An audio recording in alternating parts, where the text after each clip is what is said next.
Hello student, welcome to my YouTube channel. आज की इस क्लास में मैं आपके लिए लेकर आया हूं हेलो एल्केन हेलो एरीन के कुछ आईएमपी क्वेश्चंस।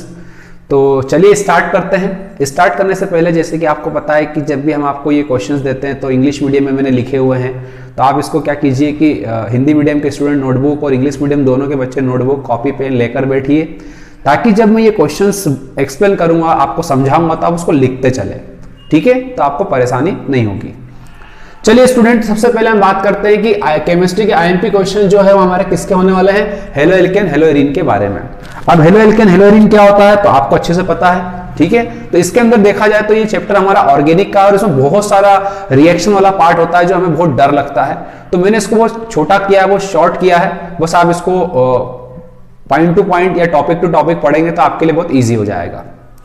देखिए, चीजें बहुत सारी है इस चैप्टर के अंदर, लेकिन फिर भी जो मेरे से हो पाया मैंने आपके लिए निकाला है। जैसे सबसे पहले मैं बात करूं तो why aryl halides less reactive than alkyl halide. हमारा फर्स्ट रीजनिंग क्वेश्चन है ये, जिसमें लिखा हुआ है कि आपका जो अराइल हैलाइड है वो लेस रिएक्टिव है इसके कंपैरिजन में आपके अल्काइल हैलाइड से। तो ये क्वेश्चन आपका फर्स्ट है कि अल्काइल या कहें कि अराइल हैलाइड्स लेस रिएक्टिव है देन अल्काइल हैलाइड से। हिंदी मीडियम के स्टूडेंट की जब हम बात करेंगे तो वो क्या लिखेंगे कि हमारे पास जो अराइल हैलाइड है, या कहें कि हिंदी में, अच्छा एक और चीज, हिंदी मीडियम हो या इंग्लिश मीडियम में, इनके जो वर्ड है ऑर्गेनिक केमिस्ट्री में वो सिमिलर है लगभग। तो कोशिश कीजिए बच्चों कि आप इसको इंग्लिश में ही याद रखें तो आपका काम हो जाएगा। तो अराइल हैलाइड जो है वो ज्यादा लेस रिएक्टिव है, कम क्रियाशील है, जबकि आपका जो अल्काइल हैलाइड है वो अधिक क्रियाशील होता है। क्यों, आपको ये बताना है। क्या बताना है कि अराइल हैलाइड जो है वो कम क्रियाशील है और अल्काइल हैलाइड जो है आपका अधिक क्रियाशील है। क्यों? तो ये हो गया पहला क्वेश्चन। इसके बाद हमारे पास आता है explain nucleophilic substitution reaction in alkyl halide. अब अल्काइल हैलाइड के अंदर आपको बताना है न्यूक्लियोफिलिक सब्स्टिट्यूशन रिएक्शन के बारे में। न्यूक्लियोफिलिक सब्स्टिट्यूशन रिएक्शन के अंदर हम किसको डिस्कस कर रहे हैं यहाँ पर, SN1 SN2 मैकेनिज्म के बारे में। बच्चों, अगर आपने SN1 SN2 रिएक्शन को पढ़ा है तो आपको ये क्लियर हो गया होगा कि SN1 SN2 जो रिएक्शन है वो हमारा न्यूक्लियोफिलिक सब्स्टिट्यूशन का ही एग्जांपल है, या न्यूक्लियोफिलिक सब्स्टिट्यूशन जो होता है वो SN1 SN2 के द्वारा ही हम समझते हैं। एक बात ध्यान रखना, यहां पर मैंने SN1 SN2 का डिफरेंस ऐड नहीं किया है, तो आप जब इसको पढ़ेंगे टॉपिक को तो SN1 SN2 का डिफरेंस भी करते चलेंगे। कभी कभी क्या होता है कि हम इस चैप्टर को बहुत टफ समझते हैं, वो इजी बना के दे देते हैं हमें। मतलब डिफरेंस दे दिया मान लो SN1 SN2 का, तो हमने तो ये रिएक्शन किया है, हमने उसका डेफिनेशन किया, तो फिर हम वहां पर प्रॉब्लम आ जाती है। तो इसलिए आप इसका डिफरेंस भी करके चलेंगे। फिर बात आती है हिंदी मीडियम के स्टूडेंट के लिए, तो भैया आपको लिखना नाभिक स्नेही प्रतिस्थापन अभिक्रिया को समझाना है। किसको समझाना है? नाभिक स्नेही प्रतिस्थापन अभिक्रिया को समझाना है, और साथ ही आपको SN1 SN2 की क्रिया विधि के बारे में बताना है, या कहें कि इसके मैकेनिज्म के बारे में आपको बताना है, इसकी जो रिएक्शन है उसके बारे में आपको लिखना है। तो ये काम हो जाएगा आपका हिंदी मीडियम का भी और इंग्लिश मीडियम का भी। इसी तरह से हमारे पास आता है explain beta elimination reaction and सेटजेफ rule. देखो, मैंने यहां पर बीटा एलिमिनेशन को फोकस किया है। ऐसा नहीं है कि केवल बीटा ही आप याद रखें, इसके जो और भी नाम है वो भी आप इसके याद रखेंगे। जब आप इस टॉपिक को पढ़ेंगे तो आपको दूसरे नाम भी आसानी से पता चल जाएंगे। ठीक है, तो बीटा एलिमिनेशन आपको करना है, और साथ में क्या करना है आपको, सेटजेफ रूल भी करना है। क्या करना है? सेटजेफ रूल के बारे में भी करना है। हिंदी मीडियम की जब हम बात करते हैं तो आपको करना है बीटा विलोपन अभिक्रिया के बारे में। क्या करना है? बीटा विलोपन अभिक्रिया के बारे में, और साथ ही आपको सेटजेफ का नियम भी बताना है। तो बीटा एलिमिनेशन और सेटजेफ रूल इंग्लिश में हम बात कर रहे हैं, हिंदी की अगर हम बात करेंगे तो बीटा विलोपन अभिक्रिया, और इसके साथ में आपको सेटजेफ का नियम भी बताना है। तो ये आपका एक साथ काम हो जाएगा। जैसे बच्चा एक बात ध्यान रखना, ये मैंने टॉपिक सिंपल लिख दी है, लेकिन यहां पर कन्वर्जन भी बहुत कुछ है। तो कन्वर्जन की मैं अगर यहां लिखूंगा तो फिर वो समझ में नहीं आएगा। तो जो कन्वर्जन है वो हम अलग से कभी डिस्कस करेंगे अलग वीडियो में, कि भैया हेलो एल्केन के हेलो एरीन के कौन कौन से कन्वर्जन है जो हमारे एग्जाम में आ सकते हैं। ये एक सिंपल तरीके से अगर अपन देखें तो ये कंटेंट तो हमें इस चैप्टर के अंदर पता होना ही चाहिए। ठीक है, तो चलिए आगे बढ़ते हैं। अगले हमारे पास आता है राइट क्लोरोबेंजीन रिएक्शन। मतलब आपको क्लोरोबेंजीन की क्या करना है, रिएक्शन के बारे में लिखना है। अब क्लोरोबेंजीन क्या होता है आपको बहुत अच्छे से पता है। तो हमारा जो चैप्टर है हेलो एल्केन हेलो एरीन, तो आपको क्लोरोबेंजीन और अल्काइल हैलाइड ये सब पता है। इसका मतलब जो हमारा क्लोरोबेंजीन है वो कौन कौन सी रिएक्शन देता है, कौन कौन सी रिएक्शन हम उसके अंदर देख सकते हैं, तो वो मैंने यहां पर टॉपिक को ऐड करा है। तो स्पेशली मैंने यहां पर ऐड कर दिया क्लोरोबेंजीन, तो आपको क्लोरोबेंजीन की ही रिएक्शन यहां पर देखना है। जैसे हेलोजिनेशन, हेलोजिनेशन में आपके पास बहुत सारी रिएक्शन होती है, क्लोरीन हो सकता है, ब्रोमीन हो सकता है, आयोडीन हो सकता है। तो जो भी आपके एग्जाम में आती है उसके हिसाब से थोड़ी सी आप प्रैक्टिस करेंगे। मतलब जैसे मान लो मैंने बोला हेलोजिनेशन, तो एक बार आप ब्रोमीन लगा के प्रैक्टिस करेंगे, फिर आप एक बार क्लोरीन लगा के प्रैक्टिस करेंगे, फिर आयोडीन, मतलब अलग अलग एलिमेंट्स लगाकर आप क्या करेंगे, क्लोरोबेंजीन के साथ इसकी प्रैक्टिस करेंगे। सेकंड हमारे पास जो रिएक्शन आती है वो होती है नाइट्रेशन। क्या आती है? नाइट्रेशन। तो नाइट्रेशन की जब अपन बात करेंगे तो इसमें आप क्या करोगे, नाइट्रेशन की प्रैक्टिस कर लेना एक बार। देन इसके बाद हमारे पास आता है सल्फोनेशन। क्या आता है? सल्फोनेशन। अच्छा, नाइट्रेशन में हम क्या लेते हैं? HNO3 लेते हैं। तो क्लोरोबेंजीन की रिएक्शन में किसके साथ कराऊंगा बेटा? HNO3 के साथ में। जब मैं सल्फोनेशन की बात करूंगा तो इसकी रिएक्शन किसके साथ करेंगे हम? H2SO4 के साथ में। इसी तरह से मेरे पास आता है फिडेल-क्राफ्ट रिएक्शन। तो फिडेल-क्राफ्ट जो रिएक्शन है दो तरह की होती है, एक होती है फिडेल-क्राफ्ट अल्काइलेशन और एक होती है फिडेल-क्राफ्ट एसाइलेशन।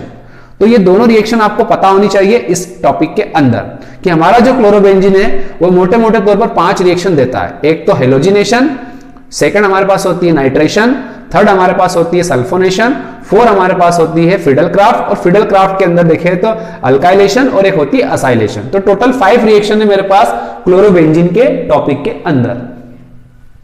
हिंदी मीडियम की जब हम बात करेंगे तो क्या लिखेंगे भैया?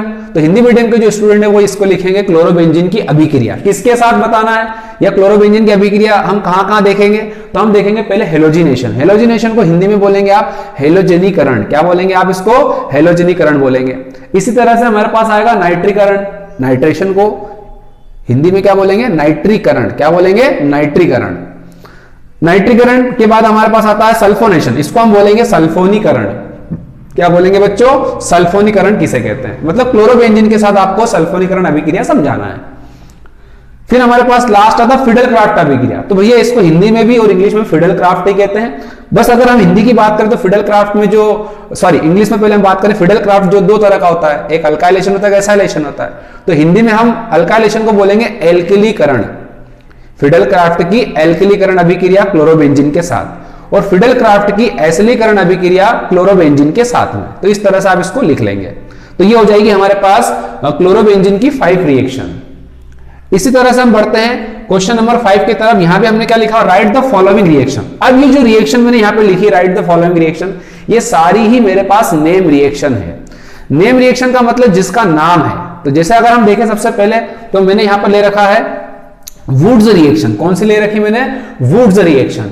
इसके बाद मैंने ले रखा फ्रैंकलैंड रिएक्शन। कौन सी ले रखी बच्चों? फ्रैंकलैंड। फिर मेरे पास आती है फिटिग रिएक्शन। कौन सी है? फिटिग। नेक्स्ट मेरे पास है उल्मान रिएक्शन। क्या है मेरे पास? उल्मान रिएक्शन। ठीक है। देन मेरे पास आती है वुड्स फिटिग रिएक्शन। क्या है? वुड्स फिटिग।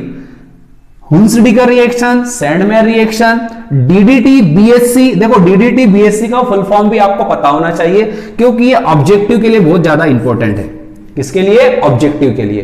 तो डीडीटी का फुल फॉर्म, बीएससी का फुल फॉर्म, और साथ में डीडीटी बीएससी का स्ट्रक्चर फॉर्मूला भी आपको पता होना चाहिए, जिससे हमारे ऑब्जेक्टिव का भी काम आसानी से हो पाए। इसके बाद स्टूडेंट हमारे पास आता है फ्रीऑन। क्या होता है? फ्रीऑन भी कई बार ऑब्जेक्टिव में पूछा गया है, छोटी सी डेफिनेशन है तो वो भी आप याद रखेंगे। एक शॉर्ट टाइप की रिएक्शन है, वो भी आप इसके बारे में याद रखना। मतलब फ्रीऑन टॉपिक आपको छोड़ना नहीं है। देन हमारे पास आता है कार्बाइल अमाइन रिएक्शन। क्या आती है? Carbyl amine reaction.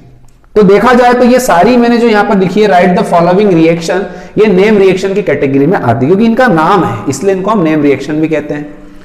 अब बात आती है हिंदी मीडियम। तो देखो बेटा हिंदी मीडियम के स्टूडेंट की जब हम बात करेंगे तो आपको रिएक्शन लिखना है। कौन कौन सी रिएक्शन लिखना है? निम्नलिखित रिएक्शन आपको लिखना है। वुड्स अभिक्रिया लिखना है आपको, इसके बाद आपको फ्रैंकलैंड अभिक्रिया लिखना है, इसके बाद आपको फिटिंग अभिक्रिया लिखना है, उल्मान अभिक्रिया लिखना है। अच्छा, हिंदी मीडियम में उल्मान अभिक्रिया को अल्मान अभिक्रिया भी बोला गया है, तो वो आप थोड़ा सा देख लीजिएगा। ठीक है बच्चों।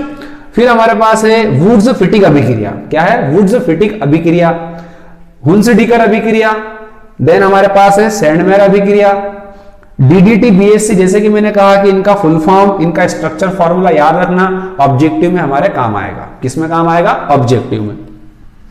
फिर हमारे पास है फ्रीऑन। किसे कहते हैं? फ्रीऑन के बारे में भी याद रखो, ऑब्जेक्टिव में भी और थ्योरी के लिए भी। इसी तरह से लास्ट हमारे पास है कार्बाइल अमाइन अभिक्रिया। कौन सी अभिक्रिया है? कार्बाइल अमाइन अभिक्रिया। तो ये हमारे पास हुआ हेलो एल्केन हेलो एरिन के कुछ आईएमपी क्वेश्चंस, आईएमपी टॉपिक। ये जो मैंने आपको बताया है ये मैंने डायरेक्ट क्वेश्चन टाइप आपको समझा दिए, क्वेश्चन टाइप आपको डायरेक्ट दे दिए मैंने। इसके अलावा इस चैप्टर के अंदर से कन्वर्जन ज्यादा पूछा जाता है। वो कन्वर्जन जो होता है वो तब आएगा बच्चों जब आपको प्रैक्टिस हो जाएगी। अगर आपने इन क्वेश्चंस की प्रैक्टिस कर ली तो आपको कन्वर्जन भी आसानी से आ जाएगा। फिर भी अगर आपको लगता है कि कन्वर्जन में प्रॉब्लम है तो पहले आप इन क्वेश्चंस पढ़िए, क्योंकि ऑर्गेनिक केमिस्ट्री में सबसे ज्यादा प्रॉब्लम हमें कन्वर्जन में ही होती है। और अगर हमें ये टॉपिक्स अच्छे से कर लिए तो मुझे नहीं लगता कि इसके बाद आपको परेशान होने की या टेंशन लेने की जरूरत है। तो बोर्ड एग्जाम में आपका बहुत अच्छा काम हो जाएगा अगर आपने इन सारे क्वेश्चंस को प्रॉपर तरीके से कर लिया तो। सो आई होप कि आपको ये वीडियो समझ में आया होगा और सारे क्वेश्चंस आपने एक के बाद वन बाय वन आपने सारे क्वेश्चंस अपनी कॉपी में नोट कर लिए होंगे। तो मिलते हैं अगले वीडियो में, तब तक आप इस क्वेश्चंस को अच्छे से पढ़ लीजिए, अच्छे से एक बार प्रैक्टिस कर लीजिए, तो आपका काम आसानी हो जाएगा। फिर आपको बोर्ड एग्जाम की टेंशन लेने की जरूरत नहीं रहेगी। ठीक है स्टूडेंट, तो मिलते हैं आपसे अगले वीडियो में। Thank you so much for watching my video.